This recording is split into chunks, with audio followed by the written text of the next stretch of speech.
Hello everybody and welcome to SA Sociology Hub. My name is Thandeka Sibanyoni, and if you're new here, welcome.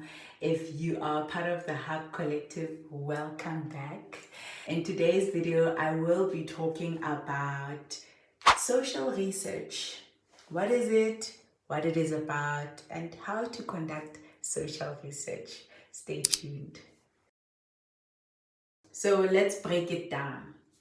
Social research is a process of collecting, analyzing, and interpreting information about how people live, interact, and shape their society. So basically, social research is how we figure out what's really going on in the world and beyond just our opinions and assumptions. And a lot of us tend to think the way we think is the way life happens. But if you conducted research, you might find out that a lot of people have different views from you or have made a different meaning to the same experience. And so that's why it is important to conduct research or to understand or know the process of collecting, analyzing, and interpreting data. This helps us in today's society to shape policy, to understand people better, to understand demographics better, and not use a blanket approach to problems that we face in our society today, or even just where we want to go in terms of development. Think of it like this. If you want to know why certain communities have higher school dropout rates, or how they feel about public transport, you are not just going to go to them and ask them one by one. There is a way to do it. And if you have a question to something in society, about society, social research is a way to help you find answers to your questions. There are different types of social research depending on what you're looking for. We have quantitative research and qualitative research. And this has been shaped by, if you can go back to our previous videos, by the fathers and the mothers of sociology. And they have argued and tried to find ways to understand our society better. And one of the theorists, Auguste Comte, has argued that for us to be able to understand the world, we need to adopt physics approach, a quantitative, a physical approach of conducting data.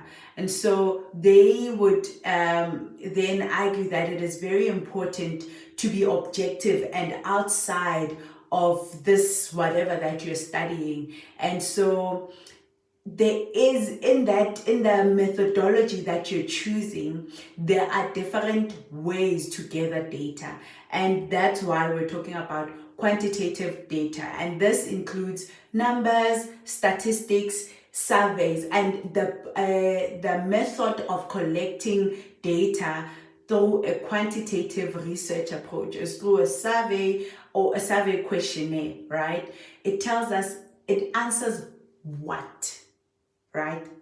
What is the dropout rate in South Africa, right? School dropout rate in Gauteng. What is the school dropout rate? Then you would need to use a quantitative research approach.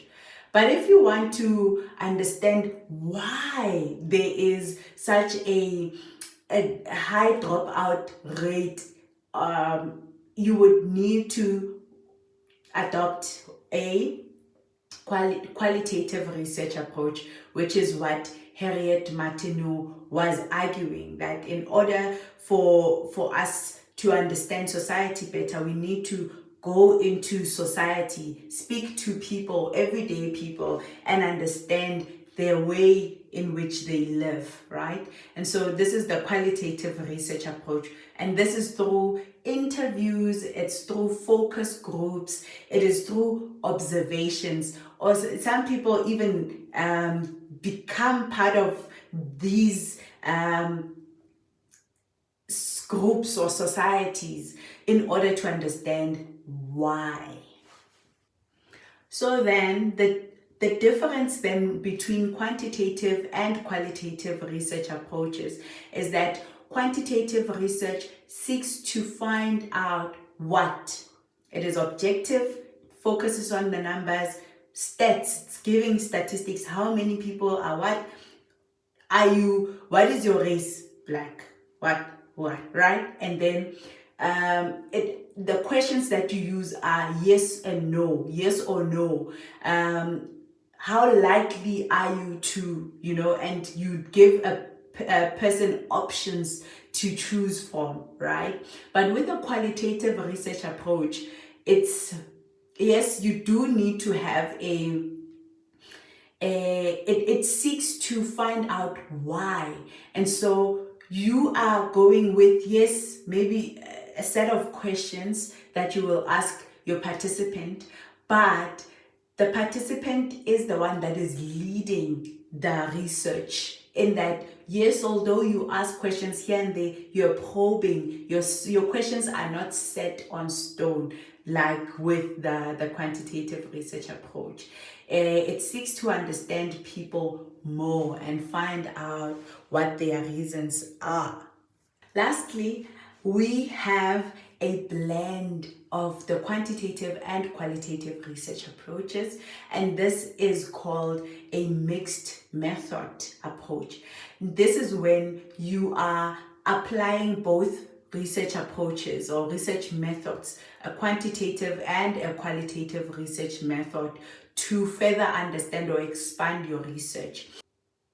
An example of a mixed method approach using a school dropout research question of what is the dropout rate of students in Gauteng and their experiences of or after dropping out. This is just an example. It's not refined. I'm just giving you an example. You would then, the first method is quantitative, in that you're looking for the rate. That is what a quantity, an amount of learners in Gauteng that drop out.